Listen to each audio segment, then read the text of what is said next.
أعوذ بالله من الشيطان الرجيم. بسم الله الرحمن الرحيم. الحمد لله رب العالمين. الرحمن الرحيم. مالك يوم الدين. إياك نعبد وإياك نستعين. اهدنا الصراط المستقيم.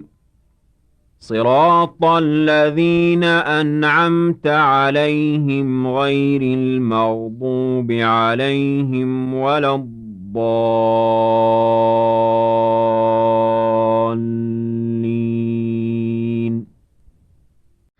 السلام علیکم ورحمۃ اللہ وبرکاتہ۔ اعوذ باللہ من الشیطان الرجیم، بسم اللہ الرحمن الرحیم۔ الحمد للہ رب العالمین، الرحمن الرحیم، مالک یوم الدین، إياك نعبد وإياك نستعين. اهدنا الصراط المستقيم، صراط الذين أنعمت عليهم غير المغضوب عليهم ولا الضالين. آمین۔ شروع اللہ کے نام سے جو بے حد مہربان اور نہایت رحم فرمانے والا ہے۔ تمام تعریف اللہ رب العالمین کے لیے ہے جو تمام جہانوں کا پروردگار ہے، رحمان اور رحیم ہے۔ الحمد للہ رب العالمین، الرحمن الرحیم، بڑا مہربان نہایت رحم فرمانے والا ہے۔ مالک یوم الدین، انصاف کے دن کا مالک ہے۔ ایاک نعبد و ایاک نستعین، اے پروردگار ہم تیری ہی عبادت کرتے ہیں اور تجھ ہی سے مدد مانگتے ہیں۔ اہدنا الصراط المستقیم، ہم کو سیدھا راستہ دکھا۔ صراط الذین انعمت علیہم، ان لوگوں کا راستہ جن پر تو نے اپنا فضل فرمایا۔ غیر المغضوب علیہم ولا الضالین، نہ ان کا جن پر تو غضبناک ہوا اور نہ ان کا جو گمراہ ہو گئے۔ آمین۔ نحمدہ ونصلی علی رسولہ الکریم۔ رب اشرح لی صدری ویسر لی امری واحلل عقدۃ من لسانی یفقہوا قولی۔ اللہم ارنا الحق حقا وارزقنا اتباعہ وارنا الباطل باطلا وارزقنا اجتنابہ، آمین یا رب العالمین۔ الحمدللہ، آج ہم سورہ فاتحہ کو سمجھنے کی کوشش کریں گے انشاءاللہ تعالی۔ سورہ فاتحہ جیسا کہ ہم سب کو معلوم ہے مکی ہے، 1 رکوع ہے اور 7 آیات ہیں۔ فاتحہ اس چیز کو کہتے ہیں جو اوپننگ کرتی ہے، جو کھولتی ہے، یعنی قرآن کو کھولنے والی، افتتاح کرنے والی سورت۔ اور یہ سورت نبوت کے ابتدائی دور میں نازل ہوئی، بلکہ معتبر روایات سے معلوم ہوتا ہے کہ سب سے پہلی جو مکمل سورت کی شکل میں نازل ہوئی وہ یہی سورت تھی۔ اور اس سے پہلے متفرق آیات جو ہیں وہ نازل ہوئیں، جیسے کہ سب سے پہلی وحی کے بارے میں ہم جانتے ہیں سورہ علق کی 5 آیات نازل ہوئیں، پھر سورہ مزمل اور پھر سورہ مدثر، اور اس کے بارے میں کہا جاتا ہے کہ یہ 5ویں سورت ہے جو کہ نازل ہوئی۔ یہ سورت دراصل ایک دعا ہے جو اللہ تعالیٰ نے ہر انسان کو سکھائی ہے جو اس قرآن کریم کا مطالعہ کرنا یا اس کو پڑھنا چاہے یا پڑھنا شروع کرتا ہے۔ تو ابتدا میں، شروع میں، یعنی اس کو رکھنے کا مطلب یہ ہے کہ اگر تم واقعی اللہ کی کتاب سے فائدہ اٹھانا چاہتے ہو تو پھر اللہ تعالیٰ سے اس طرح دعا کرو۔ سورہ فاتحہ اور قرآن کا تعلق دعا اور جواب دعا کا سا ہے۔ سورہ فاتحہ ایک دعا ہے بندے کی طرف سے اور قرآن اس کا جواب ہے اللہ کی طرف سے۔ انسان دعا کرتا ہے کہ اے اللہ میری رہنمائی کر، جواب میں اللہ تعالیٰ قرآن اس کے سامنے رکھ دیتے ہیں کہ یہ ہے وہ ہدایت اور رہنمائی جس کی تم نے مجھ سے درخواست کی تھی۔ یہ بہت ہی خاص اور اہم صورت ہے اور مفسرین کرام نے اس کے 36 نام بتائے ہیں۔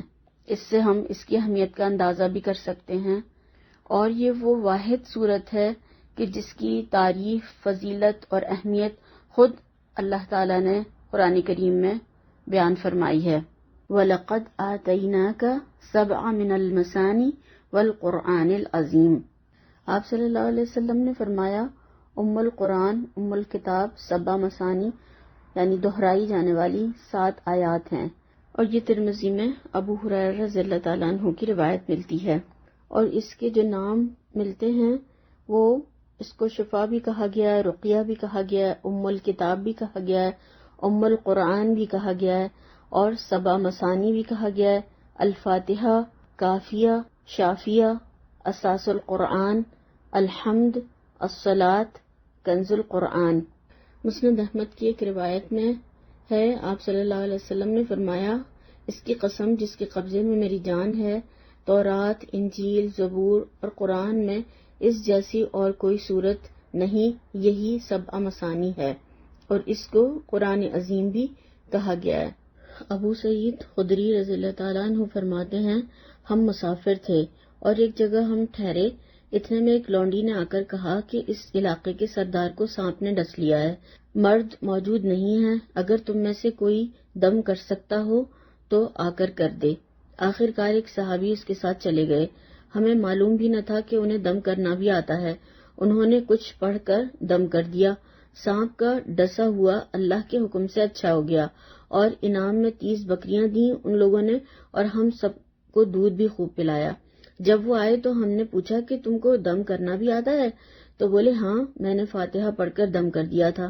ہم نے پوچھا کہ ان بکریوں کو پوچھے بغیر استعمال نہ کیا جائے۔ مدینہ آ کر آپ صلی اللہ علیہ وسلم سے ہم نے سارا ماجرا بیان کیا، فرمایا کہ یہ کیسے معلوم ہوا کہ یہ دم کرنے کی صورت ہے؟ بکریوں کے حصے کر لو اور اس میں میرا بھی حصہ لگانا۔ صحیح مسلم اور نسائی کی ایک روایت ہے، عبداللہ بن عباس رضی اللہ تعالیٰ عنہ سے مروی ہے کہ آپ صلی اللہ علیہ وسلم اور ہمارے درمیان جبرائیل علیہ السلام بیٹھے ہوئے تھے کہ اچانک اوپر سے ایک زوردار دھماکے کی آواز سنائی دی۔ آپ صلی اللہ علیہ وسلم نے سر اٹھایا تو جبرائیل علیہ السلام نے فرمایا، یہ آسمان کا ایک دروازہ ہے جسے صرف آج کے دن کھولا گیا ہے، آج سے پہلے کبھی نہیں کھولا گیا تھا۔ پھر اس سے ایک فرشتہ اترا، جبرائیل علیہ السلام نے فرمایا، یہ فرشتہ جو زمین کی طرف اترا ہے یہ آج سے پہلے کبھی زمین پر نہیں اترا۔ پھر اس فرشتے نے سلام کیا اور کہا کہ آپ کو ان 2 نوروں کی خوشخبری ہو جو آپ صلی اللہ علیہ وسلم کو دیے گئے ہیں اور جو آپ سے پہلے کسی نبی کو نہیں دیے گئے۔ یہ ایک سورہ فاتحہ اور دوسرے سورہ بقرہ کی آخری 2 آیات ہیں جن کا ایک ایک حرف نور والا ہے، اور جب آپ ان کو پڑھ کر کچھ طلب کریں گے یعنی دعا کریں گے تو وہ جو چیز آپ طلب کر رہے ہیں وہ دے دی جائے گی، یعنی دعا قبول ہو جاتی ہے اس کو پڑھنے سے۔ یہ مسلم کی روایت ہے۔ اور اس کے بارے میں آپ صلی اللہ علیہ وسلم نے یہ بھی فرمایا کہ جو شخص نماز میں القرآن یعنی سورہ فاتحہ نہ پڑھے اس کی نماز ناقص ہے۔ 3 بار آپ نے یہ بات فرمائی، یعنی اس کی نماز پوری نہیں ہوگی، ناقص ہے۔ حضرت ابو ہریرہ رضی اللہ تعالیٰ عنہ سے پوچھا گیا کہ اگر ہم امام کے پیچھے ہوں، فرمایا پھر بھی چپکے سے پڑھ لو۔ میں نے رسول اللہ صلی اللہ علیہ وسلم سے سنا، آپ صلی اللہ علیہ وسلم فرما رہے تھے کہ اللہ نے فرمایا ہے کہ میں نے نماز یعنی فاتحہ کو اپنے اور اپنے بندے میں آدھا آدھا تقسیم کر دیا ہے۔ بندہ جو چیز مجھ سے مانگتا ہے، طلب کرتا ہے تو وہ میں اسے دے دیتا ہوں۔ جب وہ الحمدللہ رب العالمین کہتا ہے تو اللہ فرماتا ہے میرے بندے نے میری بڑائی بیان کی۔ پھر جب وہ الرحمن الرحیم کہتا ہے تو ارشاد ہوتا ہے کہ میرے بندے نے میری تعریف کی۔ پھر جب وہ مالک یوم الدین کہتا ہے تو ارشاد ہوتا ہے کہ میرے بندے نے میری بزرگی بیان کی۔ اور بعض روایات میں یہ بھی آتا ہے کہ اس نے مجھے اپنے تمام کام سونپ دیے۔ پھر جب وہ ایاک نعبد و ایاک نستعین کہتا ہے تو ارشاد ہوتا ہے کہ یہ میرے اور میرے بندے کے درمیان ہے، وہ جو کچھ مجھ سے مانگے گا میں اسے دوں گا۔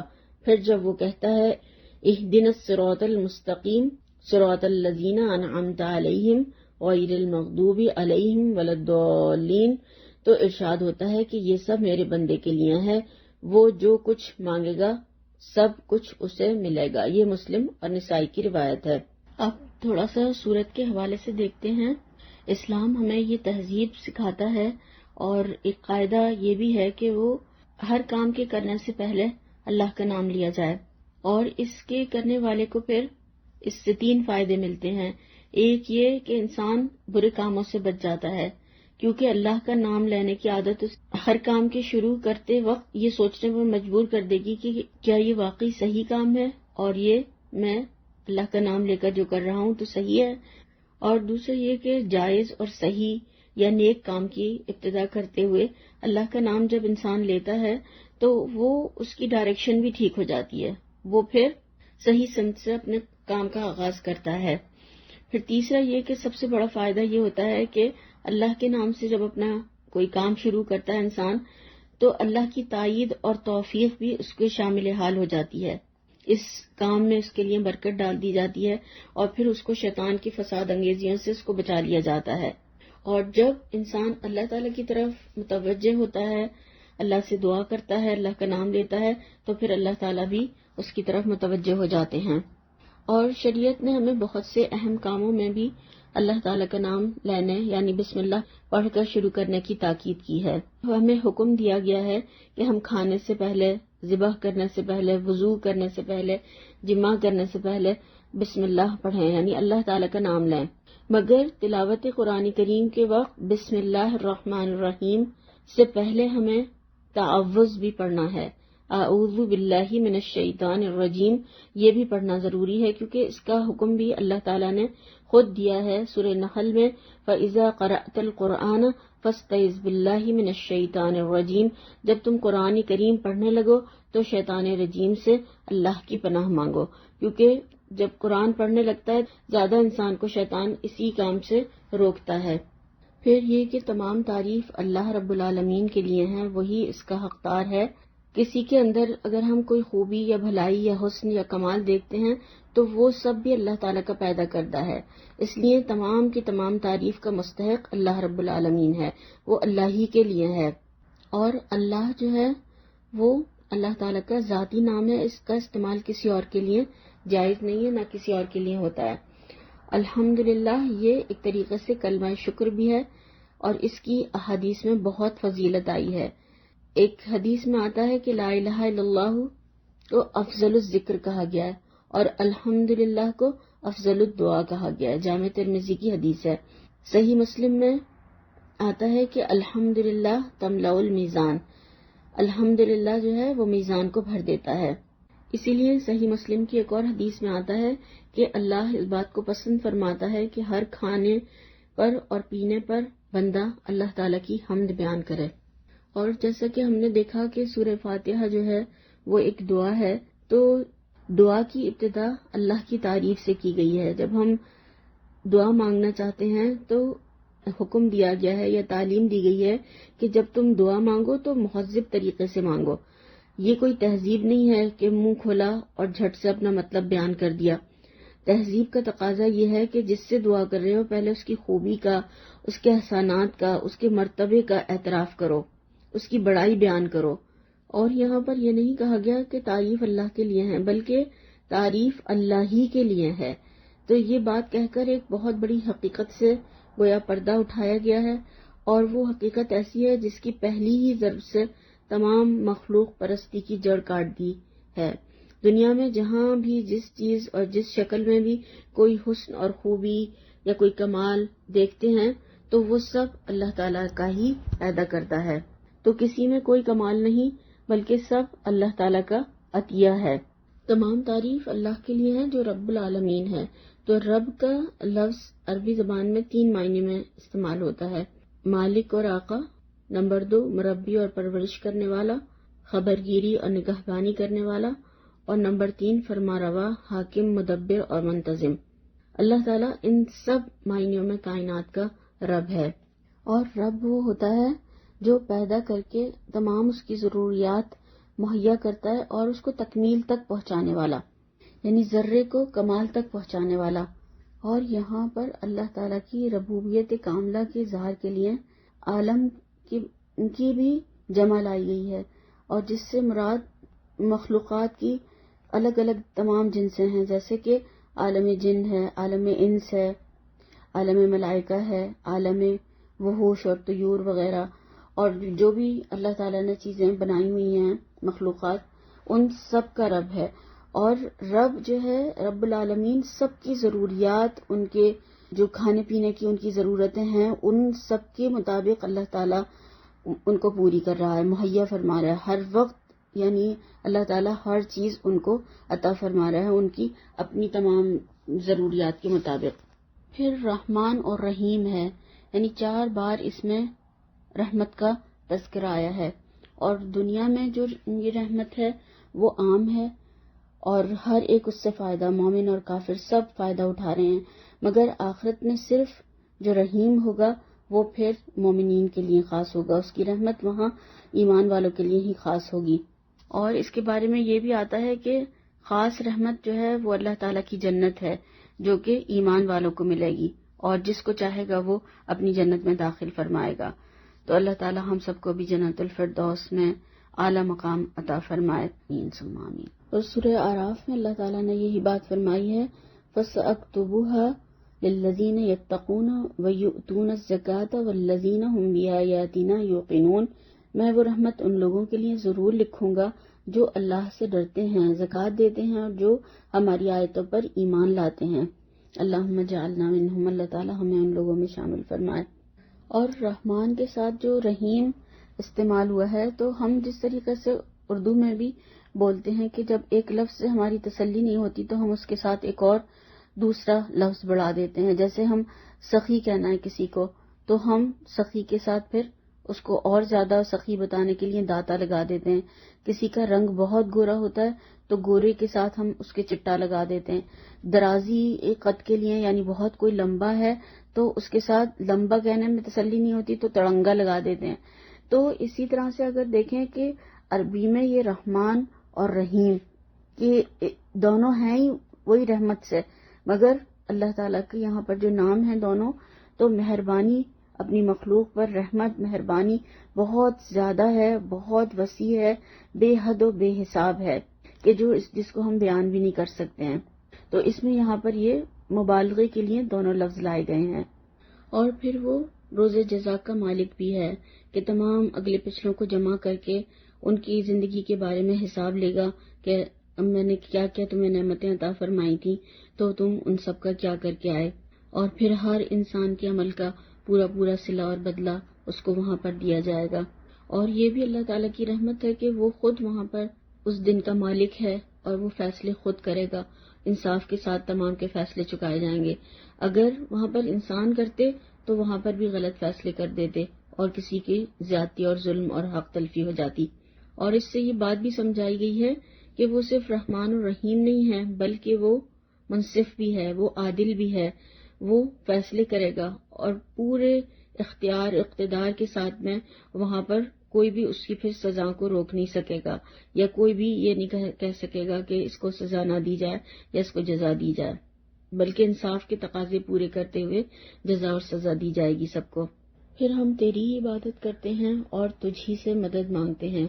عبادت کا لفظ بھی عربی زبان میں 3 معنی میں استعمال ہوتا ہے۔ نمبر 1 پوجا اور پرستش، نمبر 2 اطاعت اور فرمانبرداری، نمبر 3 بندگی اور غلامی۔ تو جب تمام نعمتیں، رحمتیں اور تمام طرح کی نعمتیں اللہ تعالیٰ نے ہمیں دی ہیں تو پھر عبادت کے لائق وہی ہے کہ ہم اسی کی عبادت کریں۔ اسی وجہ سے ہم اس سے محبت کرتے ہیں اور اس کی تعظیم کرتے ہیں، اسی کے آگے جھکتے ہیں، اسی سے مدد مانگتے ہیں۔ اس میں گویا دعا بھی مانگی گئی ہے، اور دعا جو ہے وہ تمام عبادات کا نچوڑ ہے۔ سب سے نفع بخش دعا سورہ فاتحہ کو کہا گیا ہے۔ شیخ ابن تیمیہ کہتے ہیں، جب میں نے غور کیا کہ سب سے زیادہ نفع مند دعا کون سی ہے تو وہ اللہ کی رضا کے کاموں پر مدد مانگنے کی دعا ہے۔ پھر میں نے سورہ فاتحہ کی اس آیت میں ایاک نعبد و ایاک نستعین میں اس دعا کو پا لیا۔ اور ہمیں ہر طرح سے اللہ تعالیٰ کی عبادت کرنی ہے، ظاہری، باطنی، قولی، عملی، سب طرح سے، اور یہ تمام عبادات میں، جیسے کہ ہم نماز بھی پڑھتے ہیں، روزہ رکھتے ہیں، حج کرتے ہیں، زکوٰۃ دیتے ہیں، تو یہ تمام جو ہے مالی بھی ہیں، بدنی بھی ہیں، اور قولی بھی ہیں، عملی عبادتیں بھی ہیں۔ جس طرح سے کہ عبادت کسی اور کی جائز نہیں، اسی طرح سے مدد بھی کسی اور سے مانگنا جائز نہیں ہے، جو اس میں کہا گیا کہ ہم مدد بھی تجھی سے مانگتے ہیں، یعنی استعانت جو ہے وہ بھی ہمیں اللہ تعالیٰ سے ہی مانگنی ہے، مدد اللہ تعالیٰ سے ہی مانگنی ہے، کسی اور سے ہم مدد کا بھی سوال نہیں کر سکتے۔ پھر فرمایا ہمیں سیدھا راستہ دکھا۔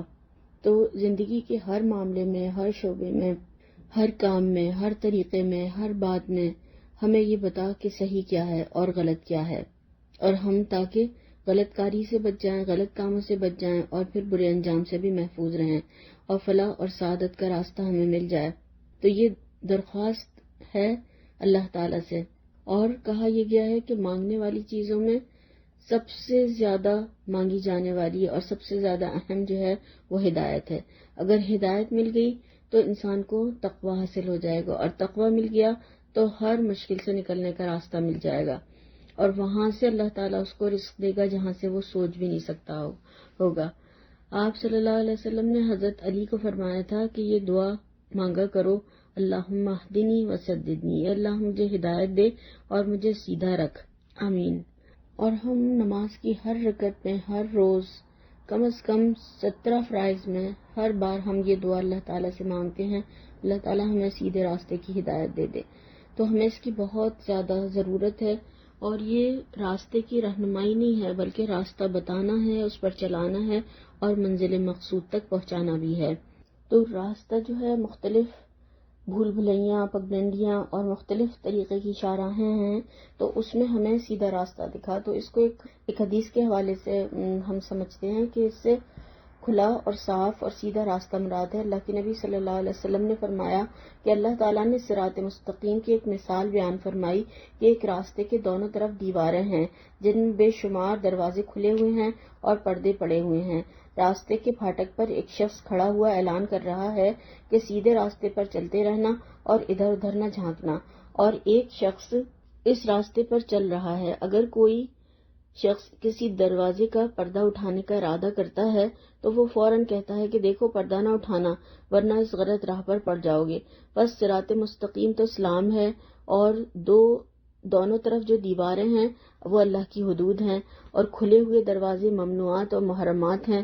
پھاٹک پر کھڑا ہوا شخص قرآن حکیم ہے، اور راستے پر چلنے والا مومن کے دل کا کھٹکا ہے جو اللہ تعالیٰ کی طرف سے ہر وقت ایک ناصح کی حیثیت سے اس کے ساتھ رہتا ہے۔ یہ ترمذی اور نسائی کی روایت ہے۔ اور ان لوگوں کا راستہ جن پر تو نے انعام فرمایا، یعنی ہمیں ان لوگوں کا راستہ چاہیے جس پر تیرا انعام ہوا، وہ جو کہ انبیاء، شہداء، صالحین اور صدیقین تھے، جیسا کہ سورہ نساء میں اللہ تعالیٰ کا ارشاد ہمیں ملتا ہے، وَمَن يُطِعِ اللَّهَ وَالرَّسُولَ فَأُولَٰئِكَ مَعَ الَّذِينَ أَنْعَمَ اللَّهُ عَلَيْهِم مِّنَ النَّبِيِّينَ وَالصِّدِّيقِينَ وَالشُّهَدَاءِ وَالصَّالِحِينَ وَحَسُنَ أُولَٰئِكَ رَفِيقًا۔ اور جو اللہ اور اس کے رسول کی اطاعت کرتے ہیں وہ قیامت کے روز ان کے ساتھ ہوں گے جن پر اللہ نے انعام کیا، یعنی انبیاء، صدیقین، شہداء اور صالحین، اور ان لوگوں کی رفاقت بہت ہی خوب ہے۔ اور اس میں یہ بات بھی واضح طور پر بتا دی گئی کہ انعام یافتہ لوگوں کا راستہ اللہ کی اطاعت اور رسول اللہ صلی اللہ علیہ وسلم کی اطاعت کا راستہ ہے، اور کوئی دوسرا راستہ نہیں ہے، اور جو معتوب نہیں ہوئے اور جو بھٹکے ہوئے نہیں ہیں۔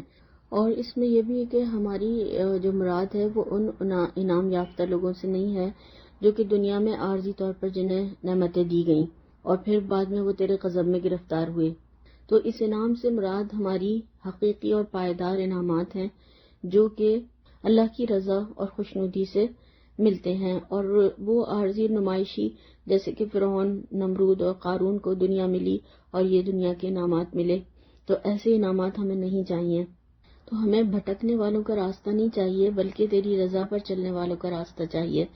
یہود جو تھے وہ اللہ کے غضب میں گرفتار ہوئے کیونکہ انہوں نے اللہ کی کتاب میں تحریف کی اور غلط کام کیے اور اپنے انبیاء کو ستایا، اور جو نصارہ تھے وہ لا علم تھے اور وہ اس طریقے سے گمراہ ہوئے۔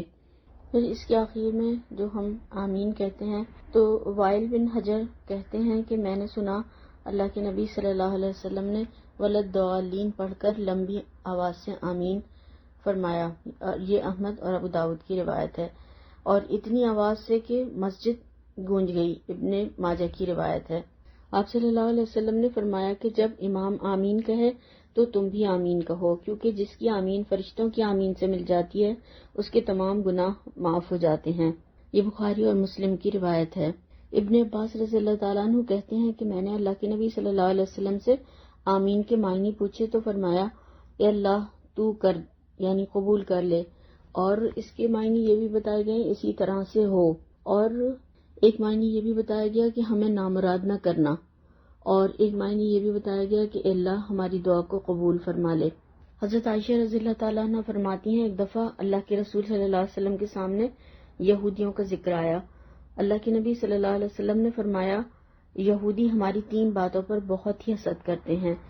جمعہ پر کہ اس کی ہمیں ہدایت دی گئی اور یہ بھٹک گئے. نمبر 2 قبلے پر کہ اللہ تعالیٰ نے ہمارا قبلہ رکھا ہے خانہ کعبہ. اور پھر تیسرا اور آمین پر، اور یہ مسند احمد کی روایت ہے. یہود ہمارے سلام سے اور آمین سے اس قدر چڑھتے ہیں کہ کسی اور بات سے اتنا نہیں چڑھتے. یہ بھی ابن ماجہ کی روایت ہے. تو یہ سورہ فاتحہ تھی اور اس کی انتہائی اہم مضامین ہیں، بہت خاص یہ سورت ہے، اہم سورت ہے.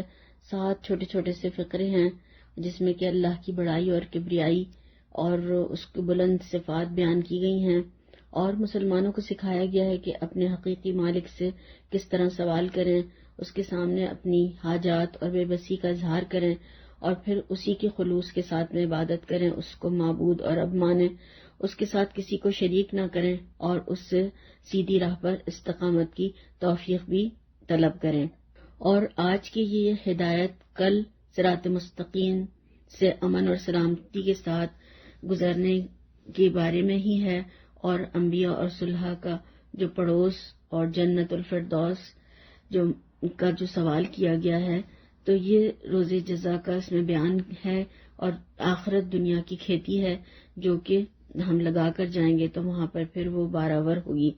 تو اس میں نیک عملوں کی ترغیب دی گئی ہے تاکہ قیامت کے دن نیک لوگوں کی رفاقت میسر آئے اور ان کا ساتھ ملے، اور برے اور غلط لوگوں سے انسان دور رہے، اور تاکہ پھر اسے کل غلط انجام نہ دیکھنا پڑے. یہ دعا ہم کئی بار اللہ تعالیٰ سے سارا دن میں مانگتے ہیں، کئی بار سوال کرتے ہیں سیدھے راستے کی، کیونکہ اس کی بہت زیادہ ہمیں ضرورت ہے. اور خاص طور سے آج کل کا دور دیکھیں، فتنے کے دور میں صبح و شام نئے طرح کی مشکلات، پریشانیاں، فتنے، مصیبتیں، بیماریاں، اور ایسی صورتحال سامنے ہمارے آ رہی ہے یا ہمیں پیش آ رہی ہے کہ جو ہمارے اختیار سے بھی باہر ہے. انسان حیران ہے کہ کیا کریں کیا نہ کریں، راہ حق کون سی ہے، کہاں جانا ہے، کیا کرنا ہے. تو اس میں ہدایت پھر اللہ تعالیٰ سے ہی مانگنی ہے اور بار بار رجوع کرنا ہے کہ اللہ تعالیٰ ہمیں صراط مستقیم پر چلائیے اور منزل تک پہنچا دیجیے. آمین ثم آمین. تو اللہ تعالیٰ سے دعا کرتے ہیں کہ اللہ تعالیٰ اپنی محبت اور اپنے پسندیدہ بندوں کی محبت عطا فرمائے اور ایسے کاموں میں ہمیں لگا دے، ایسے کاموں کی توفیق دے جس سے کہ وہ راضی ہو جائے. اور حضرت یوسف علیہ السلام کی دعا کہ انہوں نے سب کچھ پانے کے بعد جو اللہ تعالیٰ سے دعا کی، فاطر السماوات والارض ولی فی الدنیا والآخرہ توفنی مسلما والحقنی بالصالحین وادخلنی برحمتک فی عبادک الصالحین. تو اللہ تعالیٰ سے ہم بھی یہی دعا کرتے ہیں، اللہ تعالیٰ ہمیں صالح لوگوں میں دنیا اور آخرت میں ان کا ساتھ عطا فرمائے. آمین ثم آمین. سبحانک اللہم وبحمدک نشہد ان لا الہ الا انت نستغفرک ونتوب الیک. السلام علیکم ورحمۃ اللہ وبرکاتہ.